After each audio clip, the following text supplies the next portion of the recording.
bukan hanya sekedar tempat kita buat nimba ilmu, tetapi ia adalah panggung di mana mimpi-mimpi dilahirkan, potensi kita ditempa, bahkan karakter kita dikembangkan. Hai Sobat Edu, aku Nararia Adar Aska dan di sini udah ada rekan aku yang kece banget. Halo, aku Zuhaira Kira. Nah, di sini kedatangan narasumber yang udah siap kita wawancarai nih. Nah, di sini kita mau menggali gimana ekstrakurikuler itu bisa menampung siswa-siswinya di sana, bukan cuma sekedar menggali potensi, tetapi juga menumbuhkan karakter dari anggota itu sendiri. Jadi boleh kenalin dulu nggak namanya siapa, dari kelas mana, terus jurusannya apa nih? Perkenalkan, nama aku Syaira Brita Kaila Sandi, bisa dipanggil Kaila, dari kelas 11 IPS 2, jurusannya IPS. Oke. Sejak kapan sih kamu tuh suka main basket? Suka main basket mulai dari kelas 2 SD. Terus kenapa kamu lebih milih basket dibanding olahraga-olahraga yang lain? Karena basket itu dalam satu klub nggak cuman kayak kelompok umurnya kelompok umur aku aja, tapi ada yang kecil sama ada yang lebih tua dari aku lah, jadi saling tukar ide. Terus posisi kamu di tim basket nih apa? Posisinya biasanya itu posisi 1, tapi tergantung pelatihnya mintanya gimana dan keadaan waktu lagi main tuh gimana. Oh iya. Terus awalnya kamu bisa masuk tim basket semasa nih gimana? Pertamanya karena aku anak pindahan dan aku pindahnya ke sini juga aku ngasih prestasi basketku, kemudian langsung dikontak sama pelatihnya dan suruh ikut gabung latihan. Oke. Terus biasanya berapa kali sih seminggu kamu tuh latihan? Kalau dalam seminggu biasanya kalau rutin itu 2 sampai 3 kali. Terus apa tantangan terberat kamu yang pernah kamu laluin selama latihan di sini? Tantangan terberat pasti ini persaingan satu sama lain buat ke event, apalagi kalau eventnya gede gitu ya, misal mau di luar kota, itu pasti persaingan antar temannya juga semakin ketat. Nah, aku nih sekarang yang nanya ya gantian kali ya. Nah, faktor apa sih yang buat tim kita di sekolah semasa ini berprestasi gitu? Faktornya yang pasti karena kita udah latihan kerja keras nih, kerja keras terus hampir setiap hari, bisa jadi kalau ada event gede. Kemudian karena kita juga menumbuhkan kekompakan satu sama lain.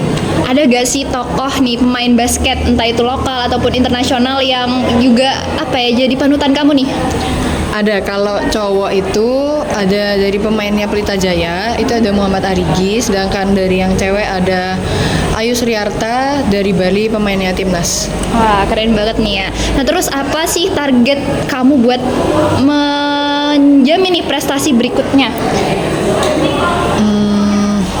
Apa ya, paling ya terus latihan terus sampai semoga mimpinya bisa tercapai, meskipun ya basket itu nggak selalu jadi mimpi saya, tapi seenggaknya dengan basket saya bisa meraih mimpi itulah.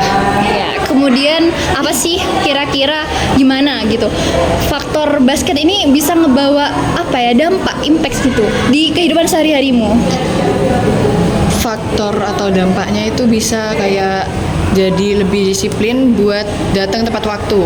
Kalau di basket misal nih datangnya telat, pasti juga ada hukuman. Kalau di sekolah kan juga gitu, dapat ada keterangan gitu. Berarti ini ngelatih disiplin kamu banget ya. Biasanya tuh kayak gimana basket ini bisa melatih disiplin kamu itu? Biasanya kayak Latihan rutin gitu. ya latihan rutin, dan biasanya kalau mau ada event, kalau kita izin latihan tapi izinnya itu nggak jelas, misal kayak acara keluarga tapi nggak ada bukti, kita bakal dapat tanda X atau kayak ya keterangan bahwa anak ini itu absennya A. Terus gimana sih basket ini bisa melatih kerjasama tim nih? Ini kita harus punya komunikasi yang baik satu sama lain dulu deh. Kalau nggak gitu kan gimana mau dalam satu tim, pasti nggak bakal bisa terjalin. Iya. Terus kira-kira menurut kamu nih ya, apa sekolah ini udah apa ya menaungi basket di masa ini, sketsa ya namanya? Iya, gimana ini? Sekolah udah sangat mendukung banget ya, mulai dari kita dikasih izin buat latihan di sini, sore malam juga dikasih izin, kemudian kalau ada tanding malam atau sore kita boleh dikasih dispen biar kita mainnya bisa lebih maksimal gitu. Pasti kan basket nih capek banget, apalagi latihannya rutin ya kalau misalnya mau lomba. Kira-kira motivasi terbesar kamu nih buat bertahan sampai di titik ini tuh apa?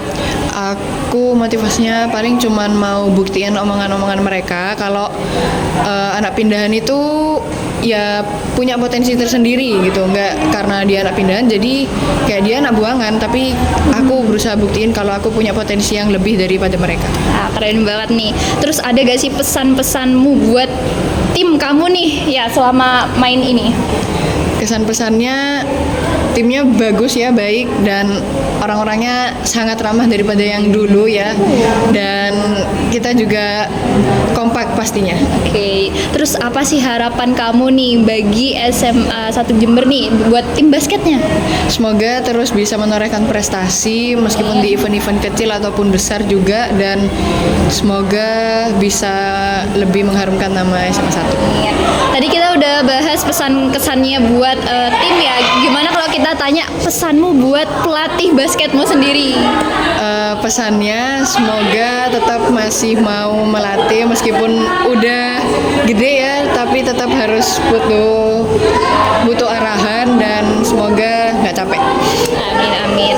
Nah terus ya udah ya, kira-kira itu aja. Nah kira-kira nih kita udah panjang lebar ngasih wawancara. Gimana perasaan kamu diwawancarai kami nih? Kami nih keren banget nih wawancarai apa ini? Atlet ya?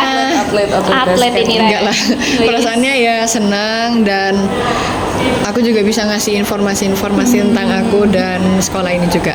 Siap. Kira-kira mau ada mimpi gak buat ke lebih profesional lagi nih jadi atlet basketnya? Kalau mimpi profesional enggak sih kayaknya, tapi lebih menjalani basketnya aja, karena sebenarnya tujuannya mau kuliah dapat kerja yang bagus, karena kalau jadi atlet profesional kan belum tentu jadi juga, dan belum tentu dapat uangnya. Ya, keren-keren.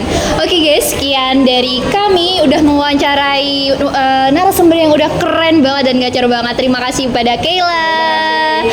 Baik, untuk mengakhiri mohon maaf apabila memang tadi ada salah kata ataupun kurang berkenan. Nah, pesan dari kami buat kalian yang mau mengembangkan prestasi nih, jangan ragu-ragu buat nyoba dan juga buktiin kalau misalnya kalian juga bisa.